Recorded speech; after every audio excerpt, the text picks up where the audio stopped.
This is the makeup slides for the class 14. So follow along with your handout. The first thing we're going to look at is the energy storage modes.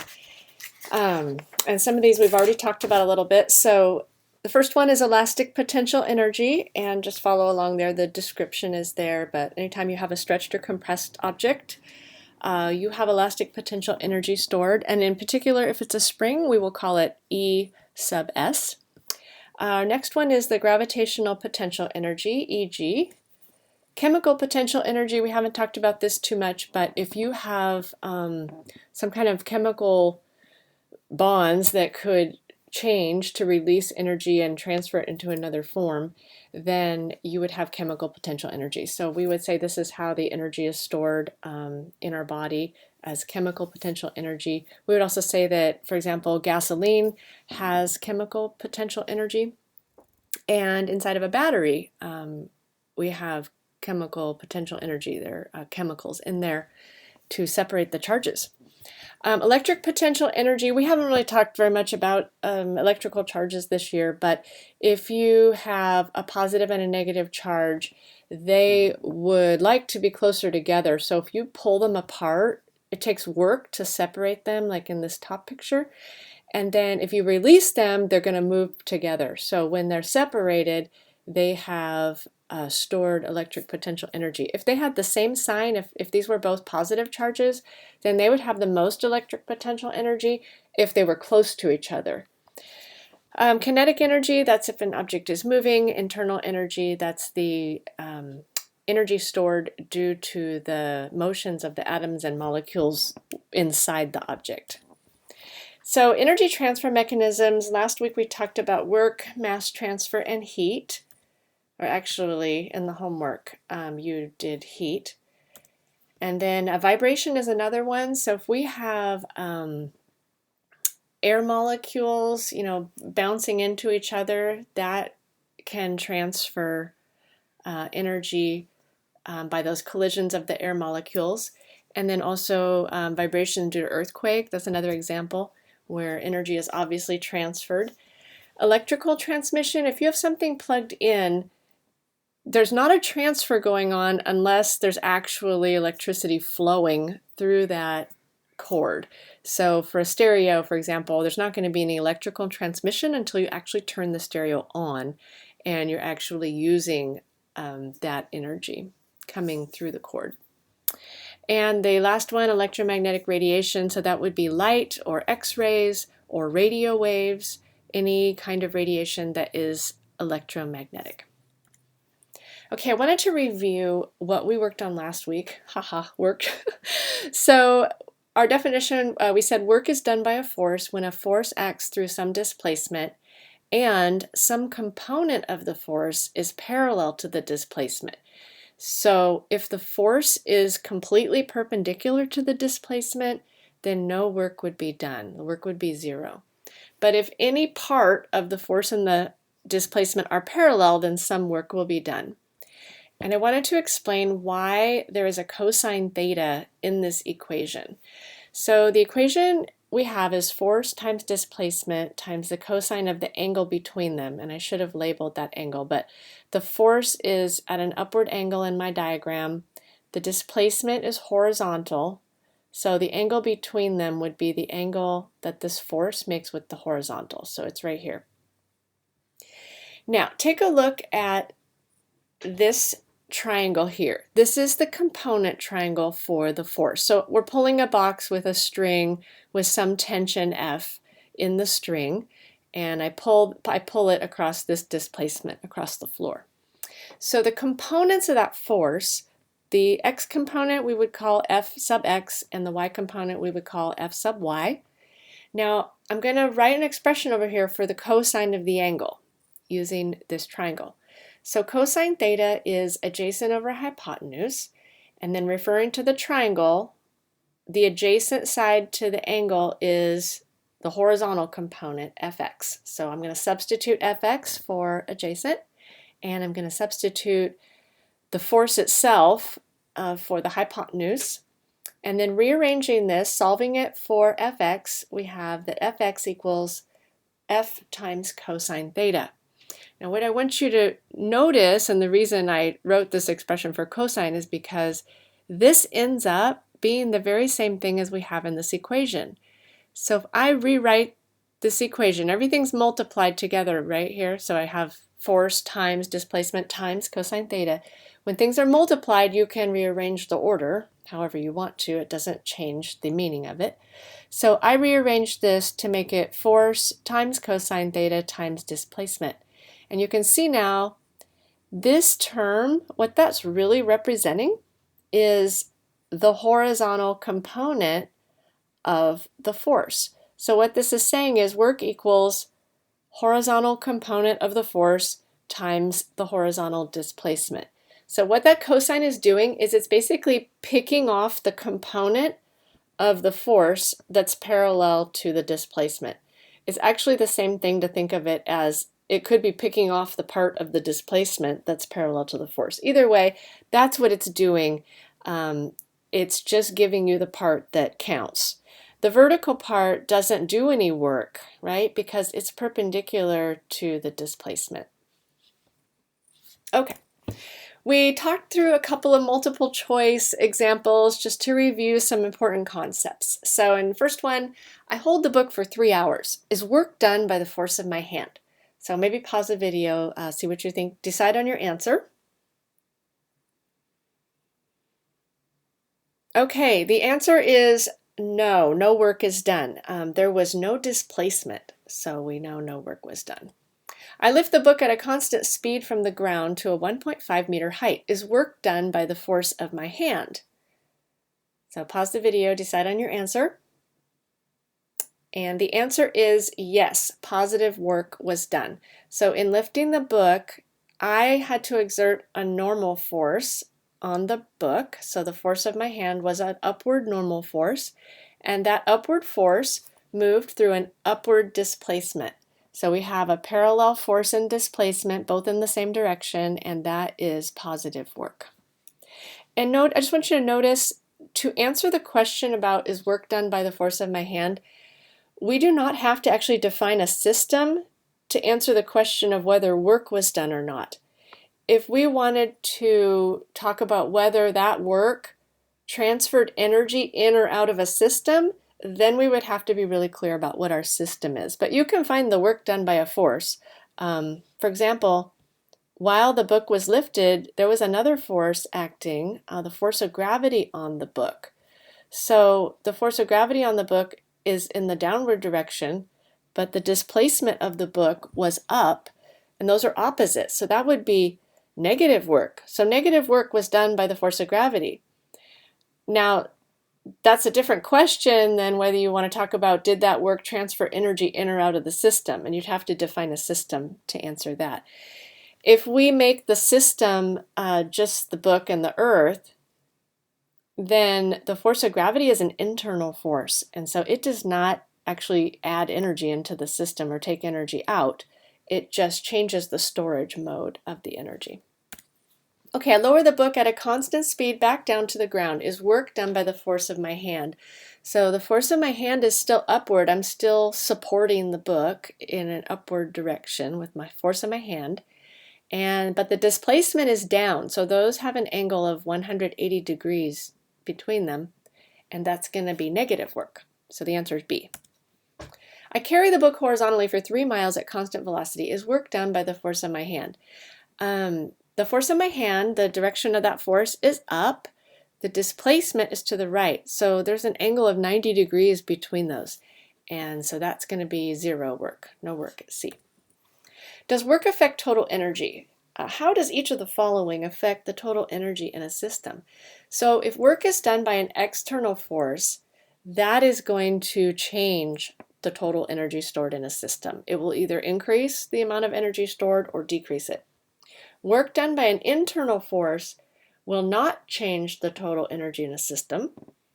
It will change the way the energy is stored in those storage modes. So another example, if the system is the book and the earth, and a boy lifts a book to some height, what happens to the total energy of the system? So here, the boy's force is an external force, and it moves through a displacement. So I can see that work was done, positive work. So that means the total energy will increase because positive work was done by an outside external force. And we talked about the bar chart. So initially there would be no energy stored. The book and the earth is the system. We would have an arrow going into this system showing that the work transferred energy in. And then at the final position, the book now has energy stored as gravitational potential. So we would have a bar here with gravitational potential energy. Now if we include the boy in the system and he lifts the book, what happens to the total energy of the system? Now this one is harder. Where did the energy come from? Well, it came from the boy, but he's inside the system. So this force of his hand is now internal to the system, and so the total energy of the system stays constant. And what does the bar chart look like? Well, initially, once again, we have zero energy stored, and then we have no transfers because the boy is part of the system. Oh, I'm sorry. Go back. Initially, we do have energy stored. Because the boy is part of the system, he has chemical potential energy. So he ate breakfast and he has energy stored in his body in chemical form. So we have a bar, let's say we have a bar over here that's 2 units tall of chemical potential energy. Then there are no transfers in or out of the system. And then at this point now, we have, let's say he used up those 2 units that we drew over here, and so now he has 2 units, the system has 2 units of gravitational potential energy. Then we did an analysis of a real-life situation, and we talked about a stereo system. So just picture like a boom box that's plugged into the wall, and the initial moment where we drew the diagram was for just before we turn it on. And then the system is the stereo and the cord. The final moment is after it had been on for a few minutes.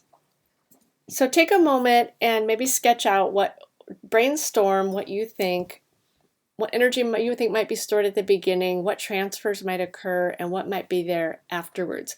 And use that chart on the first page of your notes. Go through those one by one and ask yourself what you think happened. And then check the next slide. Okay, here are my notes about the stereo system. So just before we turn it on, I said that nothing was stored. It has internal energy, but I'm going to call that my 0 level. Maybe it's on the table, but I'm going to call that my y equals 0 height. So nothing's stored. Then during the time that it's on, several things happen. But before we do that, let's talk about the final position. So after it's been on a few minutes, I'm going to say that the speaker is moving. The speaker is going in and out. So that's some kinetic energy. Not a lot, but some. And the speaker might be stretched at this moment. So the speaker kind of elastic. It goes back and forth. So I'm going to say there might be a little bit of elastic potential energy. And then definitely it's warmer than it was before, so we definitely have now an increase in the internal energy. Well, what transfers happened? And as a group, we worked on brainstorming these, so if these are not immediately obvious to you, that's no problem. But I wanted us to work through a more real-life example, pretty messy, as you can see. So one thing we have happening is electrical transmission. So there's energy coming into the stereo through that cord because we've turned it on and it's plugged in. So we have electrical transmission transferring energy in. We also have radiation. That's where the music's coming from. So radio waves are coming into the antenna. And then we have some transfers out. We have vibration through sound, and we have heat because once the stereo is warmer than the environment, there's going to be a transfer of energy through heat to try to equalize that temperature. And then we wrote our energy conservation equation. So energy at point A, or time A, plus transfers equals the energy at time B. And so we just use our diagram here. So initially there was no energy at A, so a big 0 over here, plus radiation, which was an input, plus electrical transmission, another input, minus energy going out due to vibration, minus energy going out due to heat, equals our storage modes afterwards. We have internal energy plus kinetic energy plus elastic potential energy. We did not do the lawnmower.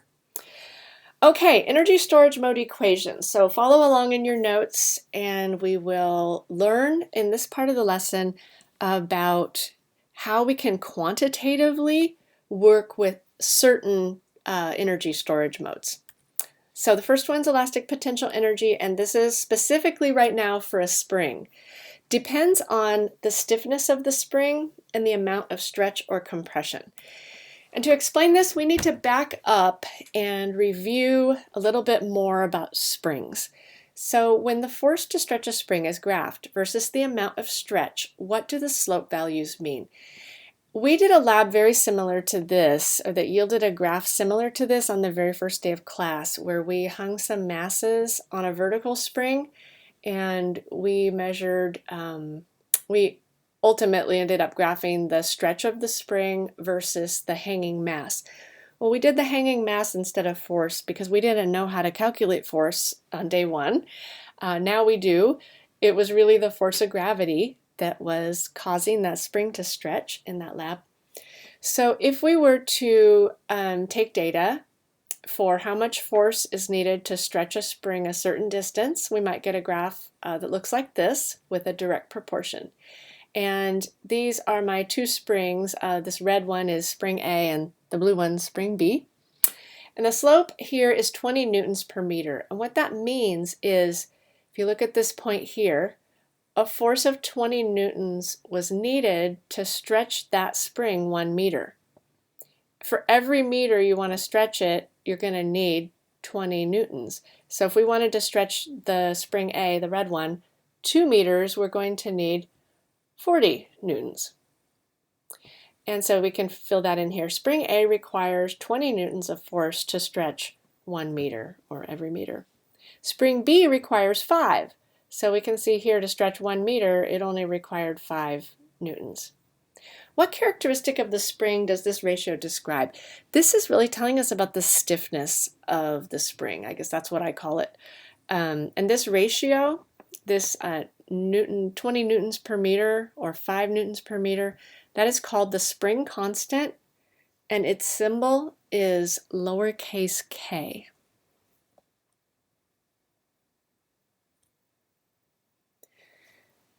Now we're going to look here more closely at this graph, and we're going to write the mathematical model for both of these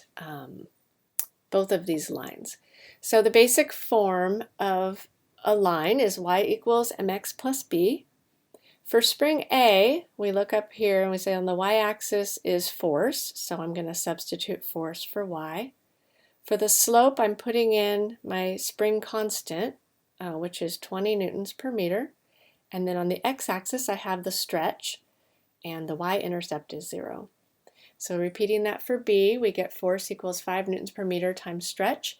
And then if we generalize this, we have force equals the spring constant times the stretch, and that in symbols is F equals kx. This is also known as Hooke's law. Usually with Hooke's law, there's a minus sign in there just to show that the direction of the force is opposite from the stretch, the force that the spring pulls with. Now, the purpose of this slide, I didn't do this for all of the equations we're going to use, but I wanted to do it just for one so you can see where these equations are coming from. They don't just pop out of a hat. So we can derive it. So I hope you can follow along with the derivation and understand where it came from, but this is not something that you need to be able to reproduce. The basic idea for what we're going to do here is we're going to set up a scenario where we do work and that work is the only transfer. So we start out with no energy. The work we do is the only transfer, and the equation that we want is the storage mode, the only storage mode it has at the end. So our system is a horizontal spring attached to a wall. We have no initial energy stored, so the spring is relaxed. And yes, there's going to be work done. We pull the spring horizontally with a force, as shown by the graph, to some amount of stretch x, right? And the reason the graph goes like this is because the more stretched the spring gets, the more force you have to pull with. The work we have done is equal to the area of the graph. We have to do area because the force was constantly changing. It didn't just have one force value for that whole time. Final energy stored, only spring potential energy. So therefore, when we write our equation here, right, energy initial plus transfers equals final, we have no initial energy stored. We have a transfer, which is the work, and the final storage mode is all spring potential energy. So the amount of final energy stored is equal to the work done.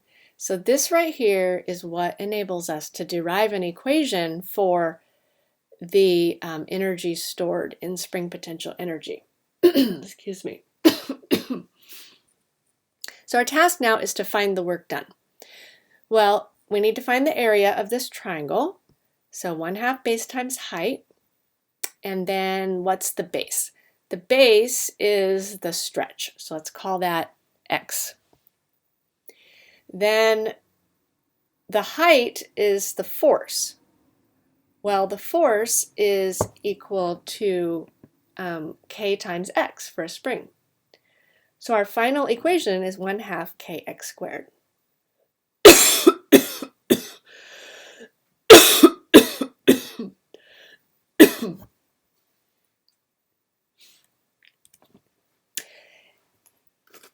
And hopefully you can work through the example there at the bottom. Just please pay attention to these notes.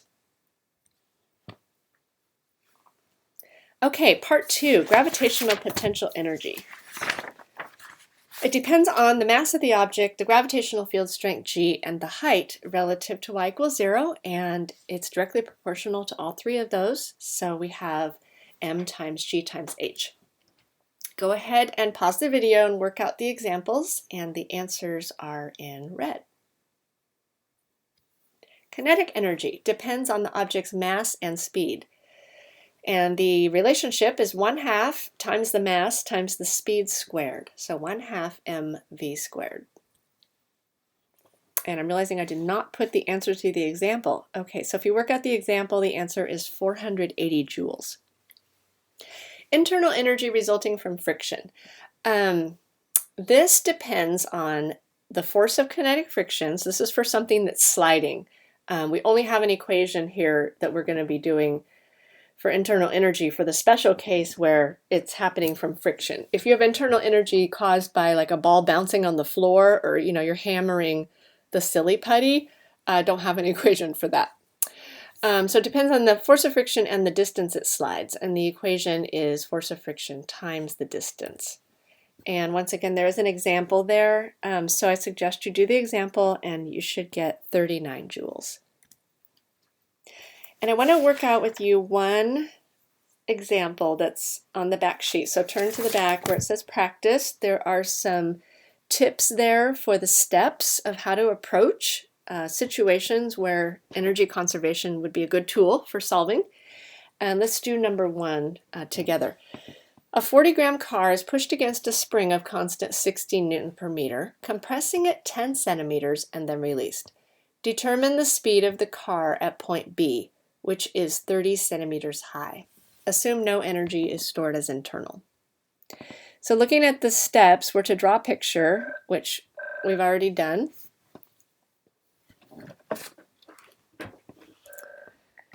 We should choose a y equals 0, which I'm going to have be at my lowest point. We should define a system, and we're going to always include the Earth. Draw an energy bar chart. I apologize for the phone. Write the conservation energy equation and solve for unknowns. When you're working with energy conservation, one of the real keys is choosing what positions are going to be your A and your B. And one tip is, if you can make sure that there's no work done between A and B, then you know that your storage modes here, all that energy is going to be equal to all your energy in these storage modes. So if I have A be after the spring is compressed, then I'm not going to have to calculate how much work is done. So point A is going to be the spring is compressed, so right before that point of release, and then point B is up here where the car is moving through the loop. So maybe pause and fill out your bar chart, fill out your system diagram, and write your energy conservation equation, and then go to the next slide. Okay, so here is the beginnings of my solution. First of all, I listed out my given information, but converted everything to kilograms and meters. I really suggest you do that. Watch for that at the beginning of every problem so that your units will work out to joules when you're solving. At A, I put that I had 5 units of spring potential energy. You can have whatever number of units you want there. It doesn't matter. What's important is that the units you start with are equal to the total units you have at the end if you didn't have any transfers. So spring potential energy here. At B, I have kinetic because it's moving and gravitational potential because it's above the ground. So now I'm ready to write my energy conservation equation. Energy initial plus transfers equals final energy. At A, I have some storage modes. There are no transfers, and then this is my energy at B. And then I'm substituting qualitatively all the storage modes. So at A, I have spring potential, and at B, I have kinetic and gravitational. That, up to that point, is the same as the things we were doing last week. Now what's new is your very next step is that now you're ready to put in an equation for each of these. You have an equation for spring potential energy, 1/2 kx squared. You have an equation for kinetic energy, 1/2 mv squared. You have an equation for gravitational potential. So on the next line, what I would like to see is each one of those equations substituted. Then on the next line, you're ready to put in all your numbers.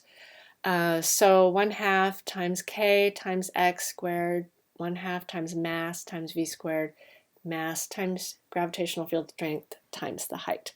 And then we solve for the speed. So go ahead and work that out, check your answer.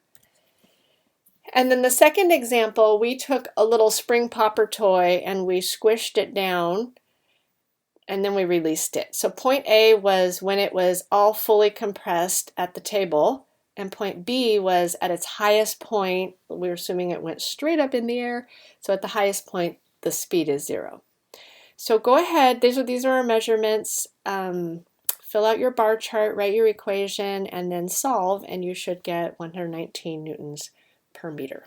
And that finishes our slides.